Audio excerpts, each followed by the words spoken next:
शांति। ओम शांति। आज की तारीख है 7/5/17 और आज हम फिर से सुनेंगे प्यारे प्यारे मीठे मीठे अव्यक्त मूर्तधारी अव्यक्त बाप दादा की मुरली। तो रिवाइज कोर्स की मुरली की तारीख है 27/3/82 और आज की ज्ञान मुरली का शीर्षक है बीज रूप स्थिति तथा अलौकिक अनुभूतियां।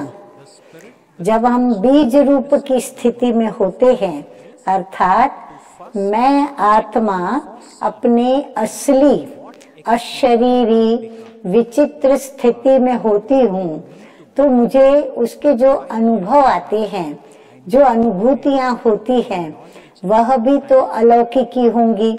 तो आज मीठे मीठे बाप दादा ने हम बच्चों को बीज रूप की स्थिति के अनुभव क्या होते हैं या अनुभूतियां क्या होती हैं उस पर समझाया है।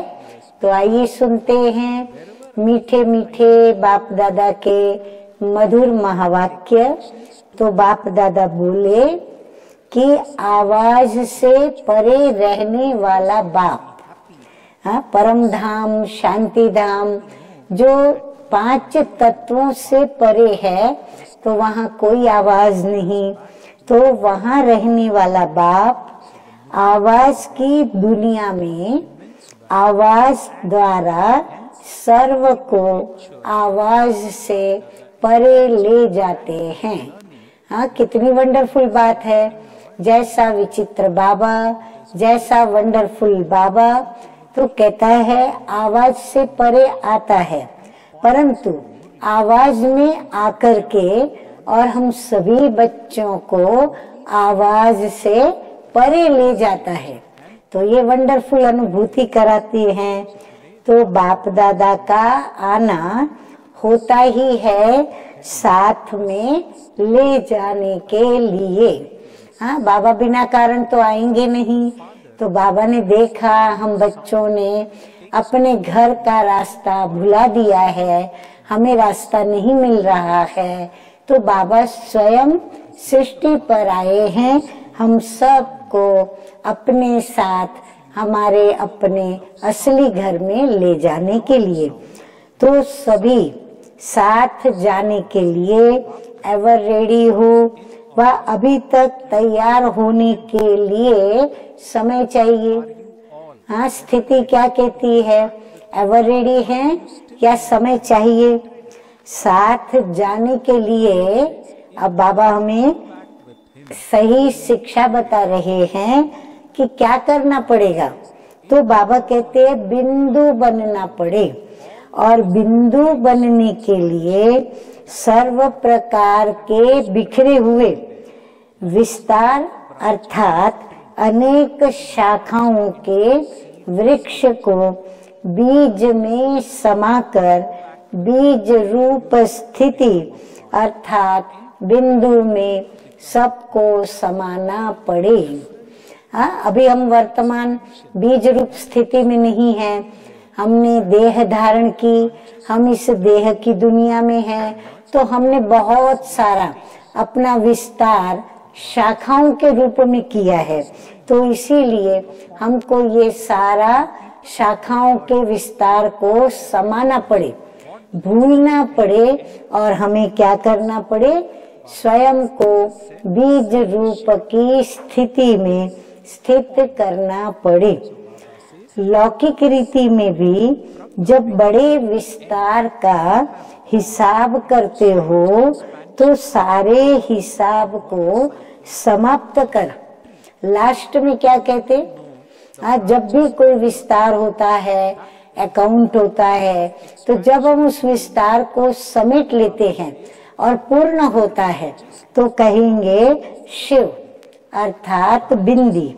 तो ऐसे सृष्टि चक्र व कल्प वृक्ष के अंदर आदि से अंत तक कितने हिसाब किताब के विस्तार में आए। हाँ, जो हमें विचित्र स्वरूप, जो हमारा बिंदु स्वरूप, बीज स्वरूप है, उसमें हमें स्थित होने नहीं देते। तो अभी बाबा हमें बताते हैं कि कौन से हिसाब किताबों का विस्तार हो गया है। अपने हिसाब किताब की शाखाओं अथवा विस्तार रूपी वृक्ष को जानते हो ना।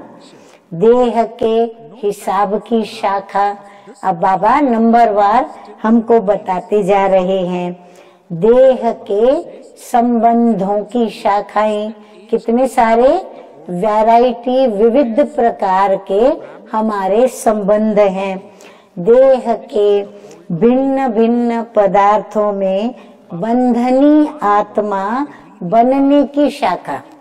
देह के कई प्रकार के बंधन जिसमें हम बंध चुके हैं, तो वो शाखाएं। फिर भक्ति मार्ग और गुरुओं के बंधनों की शाखाएं। हाँ, भक्ति का भी बंधन, गुरुओं का भी बंधन। फिर भिन्न भिन्न प्रकार के विकर्मों के बंधनों की शाखाएं।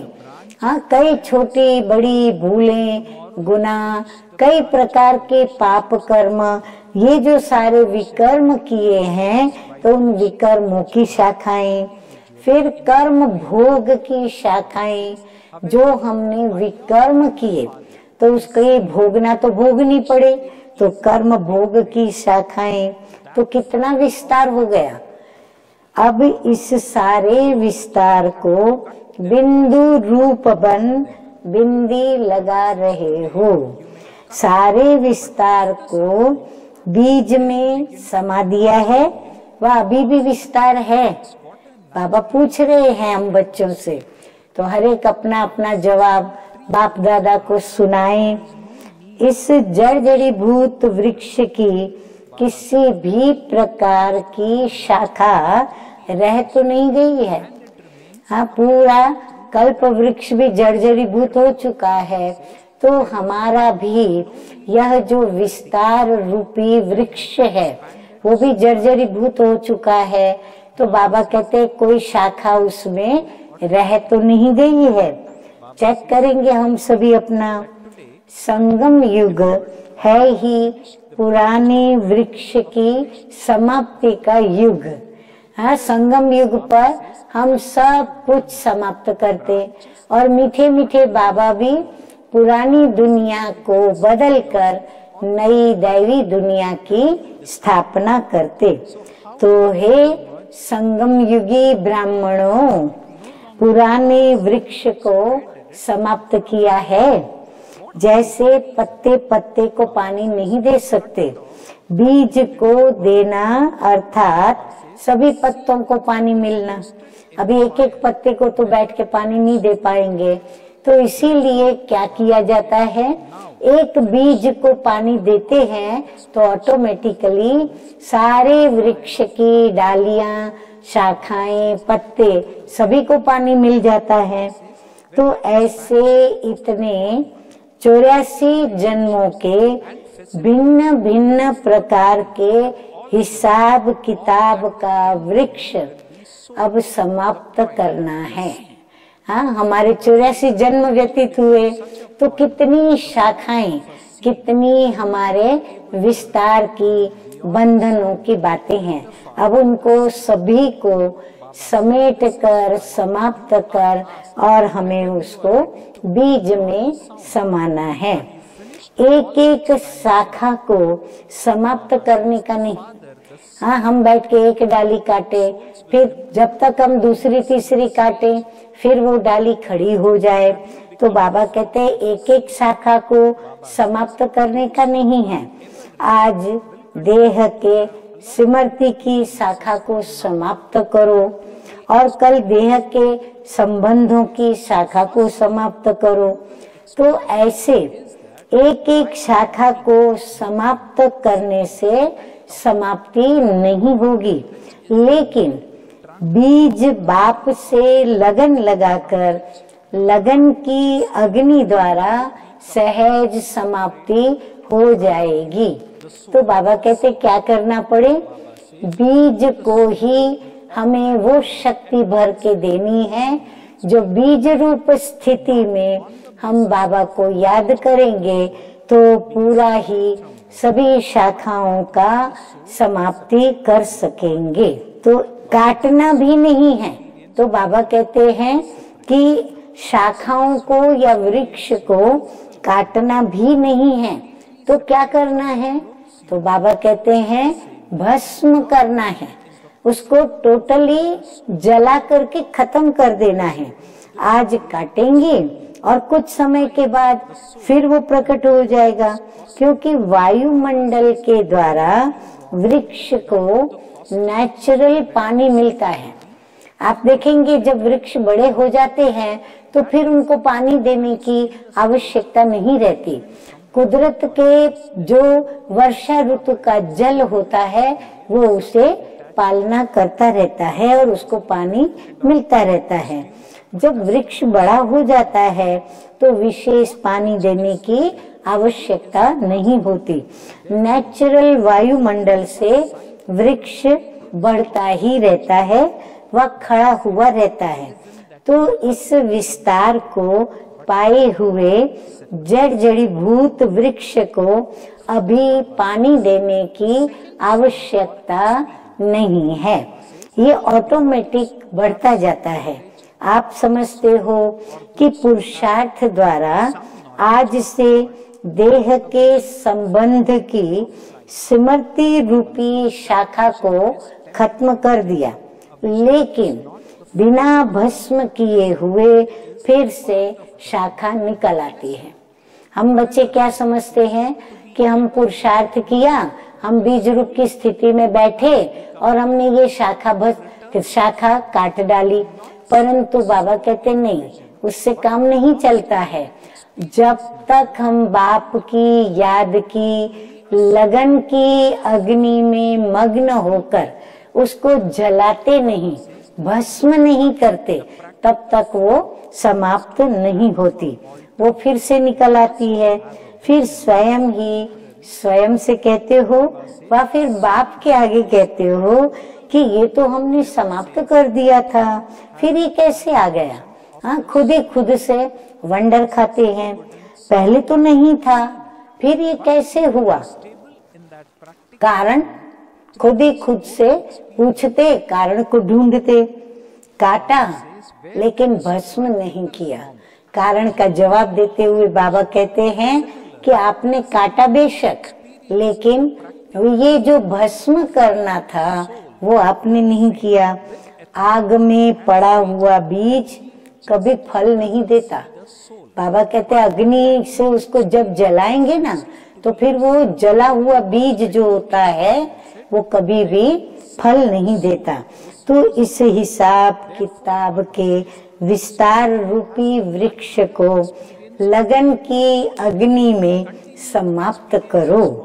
फिर क्या रह जाएगा, देह और देह के संबंध व पदार्थ का विस्तार खत्म हो गया तो बाकी रह जाएगा बिंदु आत्मा व बीज स्वरूप आत्मा।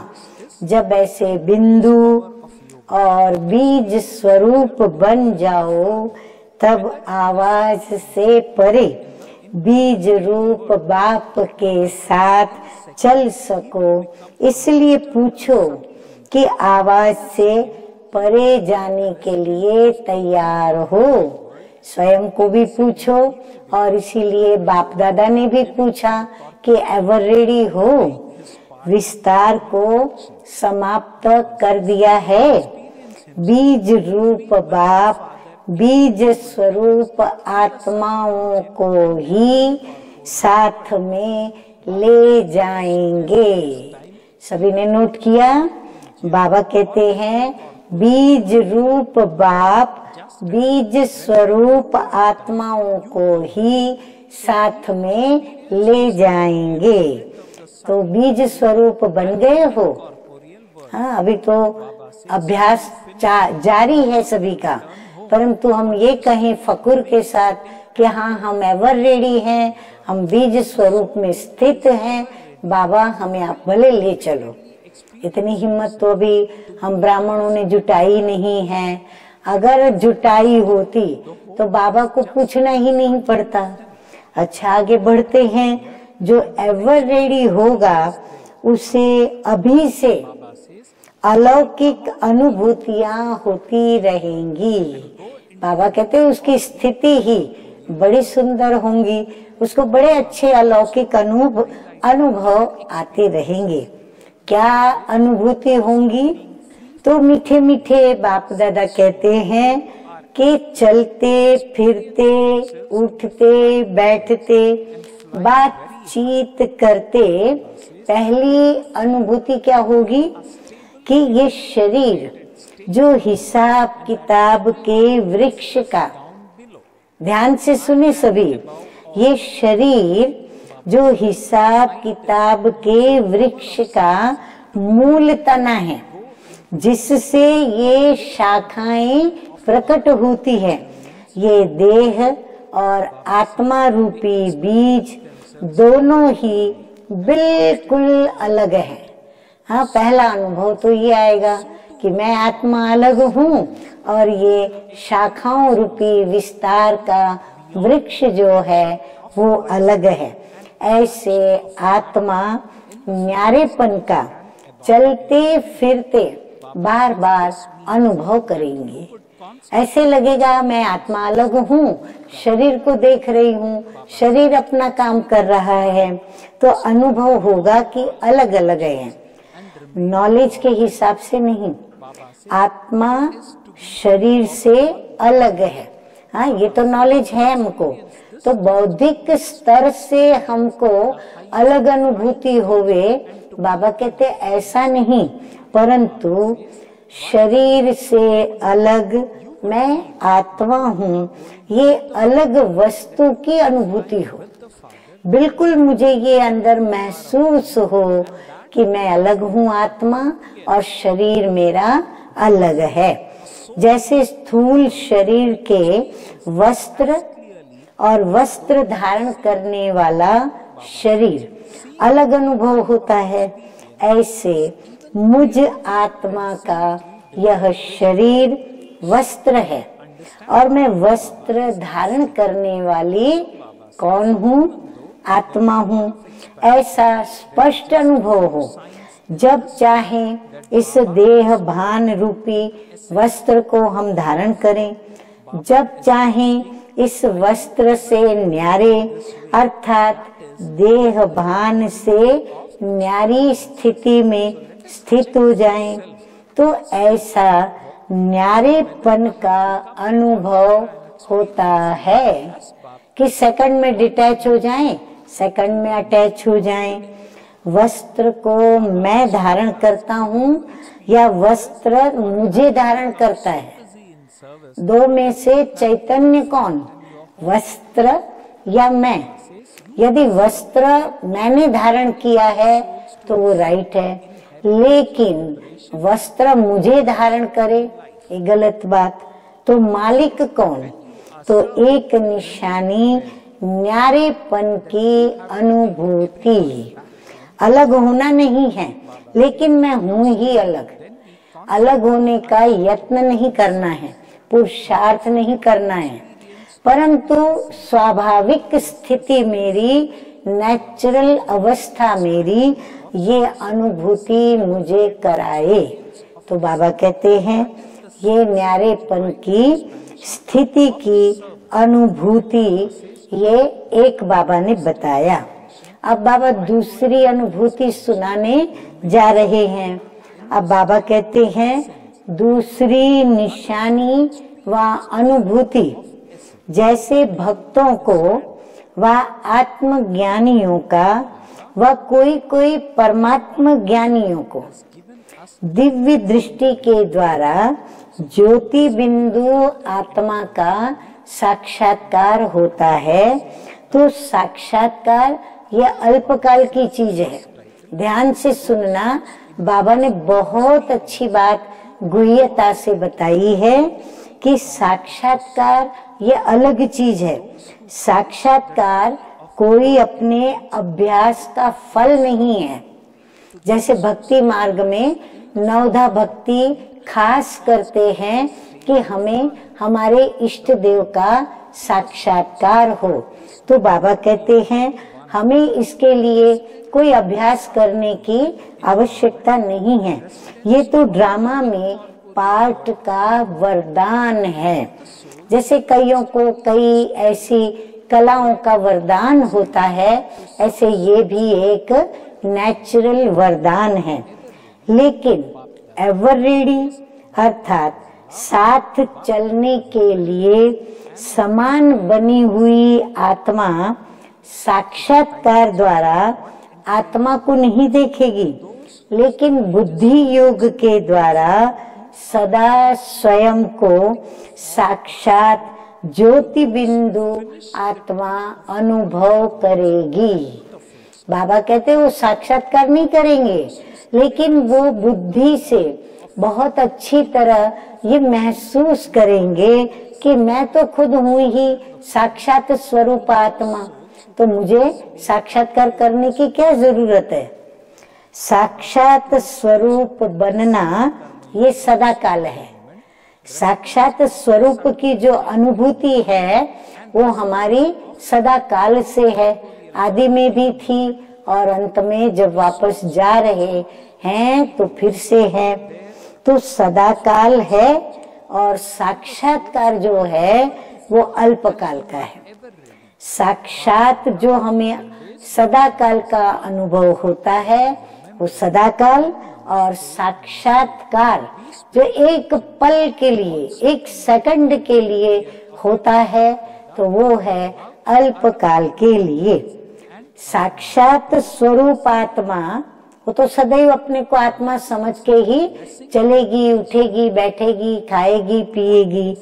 साक्षात स्वरूप आत्मा कभी भी ये नहीं कह सकती कि मैंने आत्मा का साक्षात्कार नहीं किया है। जब वो है ही आत्मा, आत्मा स्वरूप में स्थित होकर ही सब कार्य कर रही है, तो उसको साक्षात्कार की आस रहेगी भी नहीं। मैंने देखा नहीं है, मुझे साक्षात्कार नहीं हुआ है, ऐसा वो नहीं कहेगी, न उसे संकल्प भी चलेगा। लेकिन वह अनुभव के द्वारा साक्षात रूप की स्थिति में स्थित रहेगी, आत्मा के बीज रूप की स्थिति में स्थित होके चलेगी। जहाँ साक्षात स्वरूप होगा वहाँ साक्षात्कार की आवश्यकता नहीं। ऐसे साक्षात स्वरूप की अनुभूति कराने वाले अथॉरिटी से निश्चय से कहेंगे कि मैंने आत्मा को देखा, लेकिन देखा तो क्या, अनुभव किया है। क्योंकि देखने के बाद भी अनुभव नहीं किया तो फिर देखना कोई काम का नहीं। जैसे हम कई व्यक्तियों को साक्षात अपने सामने देखें और या तो उसकी झलक किसी साधन के द्वारा देखें, तो दो में फर्क तो होगा ही। जो साक्षात देखते हैं वो सदा हमें याद रहते हैं, और जिसकी झलक किसी साधन के द्वारा देखते हैं तो वो हमें पल भर के लिए ही याद रहता है। तो ऐसे साक्षात आत्म अनुभूति चलते फिरते अपने ज्योति स्वरूप का अनुभव करते रहेंगे। तो जो ऐसे साक्षात स्वरूप की अनुभूति करने वाले हैं उनको चलते फिरते अपने ज्योति स्वरूप का अनुभव होता रहेगा। अब बाबा हमें तीसरी अनुभूति सुनाने जा रहे हैं। तो ये नंबरवार हमें एकांत में बैठकर अमृत वेला अपनी स्थिति को चेक करना है।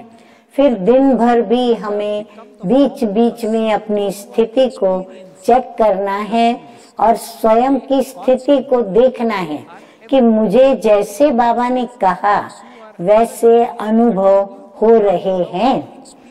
तीसरी अनुभूति, ऐसी समान आत्मा, किसके समान, बीज स्वरूप बाप के समान आत्मा, एवर रेडी आत्मा, साकारी दुनिया और साकारी शरीर में होते हुए भी बुद्धि योग की शक्ति द्वारा सदा ऐसा अनुभव करेगी कि मैं आत्मा चाहे सूक्ष्म वतन में चाहे मूल वतन में वहाँ ही बाप के साथ रहती होगी। साकार दुनिया में, साकारी सृष्टि पर, साकारी लोक में, लेकिन अनुभव क्या होगा उसको कि मैं ज्योति बिंदु आत्मा अपने बाप दादा के साथ सूक्ष्म वतन में या अपने बाप के साथ मूल वतन में साथ में रहती हूँ।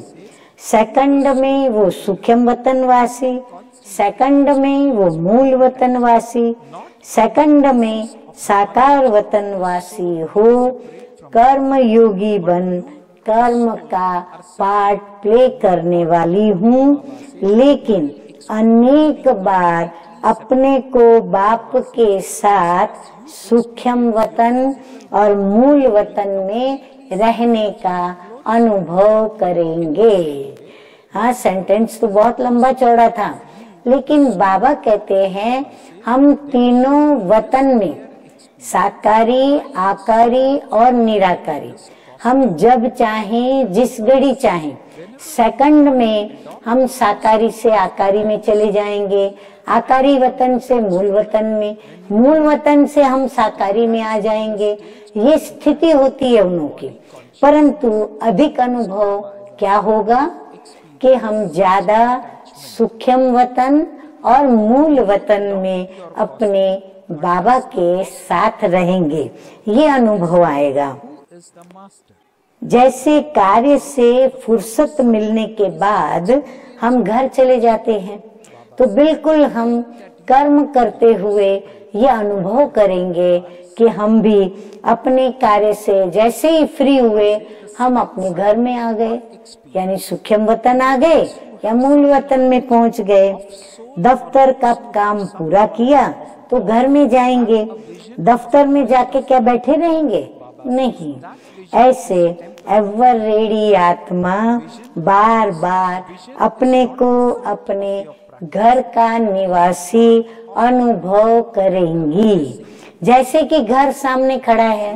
हाँ, आज हम देखते हैं मधुबन निवासी, बुद्धि में क्या रहता है कि हम मधुबन निवासी हैं, चाहे वो कहीं भी चले जाएं, विश्व के किसी भी कोने में सैर करें, लेकिन बुद्धि में क्या रहता है?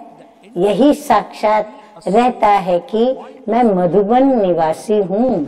तो उनको भी आत्मा को यह अनुभव रहेगा कि मैं बाप के साथ हूँ। अभी अभी यहाँ, अभी अभी वहाँ, साकारी वतन के कमरे से निकल मूल वतन के कमरे में चले गए। आगे मीठे मीठे बाप दादा हमें और एक अनुभूति सुनाते हैं। कहते हैं कि ऐसी समान आत्मा बंधन मुक्त होने के कारण, हाँ, मुरली आज बड़ी गहरी है, बहुत विचार सागर मंथन करेंगे तो मंथन करने से अतीन्द्रिय सुख का अनुभव करेंगे। तो बाबा कहते हैं कि ऐसी समान आत्मा बंधन मुक्त होने के कारण ऐसे अनुभव करेगी। बंधन मुक्त आत्मा क्या अनुभव करेगी? उड़ता पंछी, हाँ, उड़ने वाले पंछी को कोई बंधन नहीं, खुले आसमान में जब चाहे, जितना चाहे, जितने तक उड़कर जाना चाहे वो जा सकता है।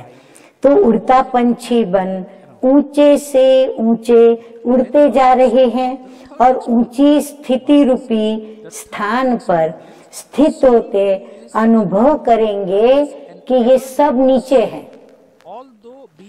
स्वयं को एकदम ऊपर देखेगा और उसको सारी यह सृष्टि साकारी और तमाम चीजें उसको नीचे दिखाई पड़ेगी और मैं सबसे ऊपर हूँ। जैसे विज्ञान की शक्ति के द्वारा स्पेस में चले जाते हैं तो धरनी का आकर्षण नीचे रह जाता है और वो स्वयं को सबसे ऊपर अनुभव करते और सदा हल्का अनुभव करते हैं। ऐसे साइलेंस की शक्ति द्वारा स्वयं को विकारों की आकर्षण व प्रकृति की आकर्षण सबसे परे उड़ती हुई स्टेज अर्थात सदा डबल लाइट स्वरूप अनुभव करेंगे। उड़ने की अनुभूति सर्व आकर्षण से परे और ऊंची है। चलते फिरते हम जा रहे हैं, सर्व बंधनों से हम मुक्त हैं। इस स्थिति की अनुभूति होना अर्थात ऊंची उड़ती कला व उड़ती स्थिति का अनुभव होना। तो हम उड़ रहे हैं, बाप भी बिंदु है, मैं भी बिंदु, दोनों साथ साथ जा रहे हैं। हाँ, अभी भी अगर हम ये दृश्य देखते हैं कि हम स्वयं बाप के साथ उड़ते हुए जा रहे हैं, तो संसार में जितनी भी खुशियां हैं उन सभी खुशियों में नंबर 1 खुशी, ऊंची खुशी हमें अभी भी इस समय अनुभव होगी। करके देखिए। तो बाबा कहते हैं कि समान आत्मा को ये अनुभव ऐसा स्पष्ट होगा जैसे देख रहे हैं। अनुभूति के नेत्र द्वारा देखना दिव्य दृष्टि द्वारा देखने से ज्यादा स्पष्ट है। समझा? बाबा कहते हैं साक्षात्कार से ज्यादा साक्षात खुद अनुभव करना ये ज्यादा स्पष्ट होता है। तो समझा? ऐसे तो विस्तार बहुत है, फिर भी सार में थोड़ी सी निशानियां बाबा ने सुनाई। तो ऐसे एवर रेडी हो अर्थात अनुभवी स्वरूप हो, साथ जाने के लिए तैयार होना, या फिर कहेंगे कि नहीं अभी अर्जुन थोड़ा रह गया है, हाँ थोड़ा और हमको समय चाहिए, ऐसे अनुभूति होती है। वह सेवा में इतने बिजी हो गए हो जो घर ही भूल जाता है। हाँ, कई बार अपने ऑफिस के काम से या अपने कार्य से या अपने खेल पाल से या किसी आकर्षणों में इतने हम मग्न हो जाते हैं जो फिर घर भी भूल जाता है थोड़े समय के लिए। सेवा भी इसलिए करते हो कि आत्माओं को मुक्ति व जीवन मुक्ति का वर्षा दिलावे। अगर ये भूल जाएंगे तो ये जो लक्ष्य है कि मैं आत्मा को मुक्ति और जीवन मुक्ति का रास्ता बताऊं, वो कैसे बताएंगे? सेवा में भी यही स्मृति रहे कि बाप के साथ ले जाना है, तो सेवा में सदा अचल स्थिति रह सकती है। सेवा के विस्तार में सार रूपी बीज की अनुभूति को भूलो मत। बाबा कहते सदा ये स्मृति में रहो कि बाबा के साथ हमको जाना है। विस्तार में खो नहीं जाओ, विस्तार में आते स्वयं सार स्वरूप की स्थिति में रहो और औरों को भी सार स्वरूप की अनुभूति कराओ। समझा? अच्छा, अब हम सुनेंगे मीठे मीठे प्यारे प्यारे बाप दादा द्वारा हम बच्चों को प्यार के सागर का जो प्यार उमड़ता है वो हम टाइटलों के साथ सुनेंगे और प्यार का अनुभव करेंगे। तो मीठे मीठे प्यार के सागर बाप दादा कहते हैं कि ऐसे सदा साक्षात आत्म स्वरूप के अनुभवी मूर्त, देखो बाबा हमारे लिए कितना ऊंचा सोचते, सदा सर्व हिसाब किताब के वृक्ष को समाप्त कर बिंदी लगाए बिंदु रूप स्थिति में स्थित रहे, बिंदु बाप के साथ सदा रहने वाले, अभी अभी कर्मयोगी और अभी अभी सूक्ष्म वतनवासी, अभी अभी फिर मूल वतनवासी, ऐसे सदा अभ्यासी आत्मा, सदा अपनी उड़ती कला का अनुभव करने वाली आत्मा, ऐसे बाप समान एवर रेडी आत्माओं को बाप दादा का याद प्यार और नमस्ते। हम रूहानी बच्चों का रूहानी बाप दादा को याद प्यार, गुड मॉर्निंग और नमस्ते नमस्ते। अभी हम सुनेंगे मीठे मीठे सतगुरु बाबा के वरदानी बोल। तो वरदान है परमात्म प्यार और अधिकार की अलौकिक खुशी। हाँ, अधिकारी जो होता है उसकी खुशी अलग प्रकार की होती है। तो परमात्म प्यार और अधिकार की अलौकिक खुशी व नशे में रहने वाले सर्व प्राप्ति संपन्न भव। बाबा कहते हैं कि जो बच्चे बाप के साथ सदा कंबाइंड रहे, प्यार से कहते हैं, हाँ क्या कहते हैं, मेरा बाबा, तो उन्हें परमात्म अधिकार प्राप्त हो जाता है। देखो, अधिकार को प्राप्त करना कितना सहज है। दिल से कहें, प्यार से कहें, मेरा बाबा। बेहद का दाता सर्व प्राप्तियों से हमें संपन्न कर देता है। तीनों लोकों के हम अधिकारी बन जाते हैं। फिर यही गीत गाते। कौन सा गीत? पाना था वो पा लिया, अभी कुछ और पाने का बाकी नहीं रहा। उन्हें 21 जन्मों का गारंटी कार्ड मिल जाता है। वाह! हाँ, देखो सभी ने ये गारंटी कार्ड लेके अपने पास संभाला है ना।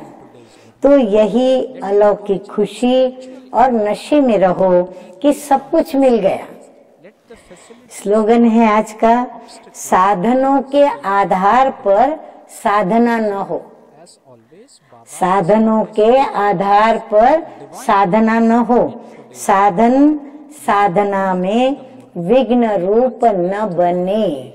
अगर हमारी साधना साधन के आधार पर होगी, तो जब वो साधन हमारे पास नहीं होगा तो हम साधना कर ही नहीं पाएंगे। तो वो साधन हमारे लिए क्या बन गया? विघ्न रूप बन गया।